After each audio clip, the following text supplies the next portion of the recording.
আমরা আজকেও 1202টা মামলা প্রত্যাহারের অনুমোদন দিয়েছি, যেগুলো ফেসিবাদের সময়, বিগত ফেসিবাদী সরকারের সময় রাজনৈতিক উদ্দেশ্য প্রণোদিত মামলা ছিল।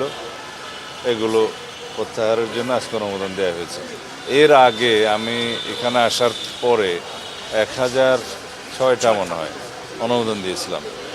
আর যে সমস্ত মামলা প্রত্যাহারের জন্য বিগত ইন্টারিম সরকারের সময় উদ্যোগ নিয়েছিল, রাজনৈতিক উদ্দেশ্যে হয়রানিমূলক, মিথ্যা এবং বানোয়াট মামলা দিয়েছিল বিগত 17 বছরে রাজনৈতিক কর্মী সহ অন্যান্য সমাজের বিভিন্ন স্তরের মানুষের বিরুদ্ধে, সাংবাদিক সহ, সেই সমস্ত মামলায় বিবেচনা করা হয়েছিল মার্ডার কেস বাদে এক্সপ্লোসিভ এবং অস্ত্র মামলা, মাদক, আর একটা যেন নারী শিশু, এই বিষয়ে মামলাগুলো বাদে বাকি মামলাগুলো বিবেচনায় নেওয়া হয়েছিল।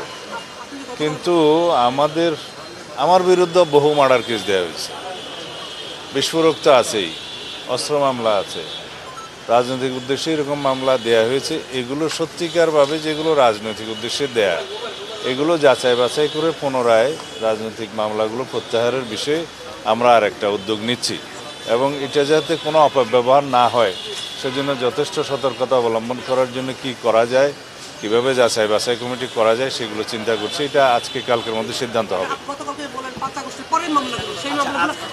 ওগুলো আলাদা, এগুলো তো বিগত 17 বছরের মামলাগুলোর কথা বললাম। কিন্তু 5 আগস্টের পরে যে সমস্ত মামলায় শয়ে হাজারে হাজারে আসামি করা হয়েছে, এরকম কিছু মামলা আছে। ওখানে হয়রানির উদ্দেশ্যে বিভিন্ন হয়তো শত্রুতামূলক কিছু লোককে আসামি করা হয়েছে বিভিন্নভাবে, কিছু সুবিধাবাদী শ্রেণী, এরকম কিছু আমাদের নজরে এসছে।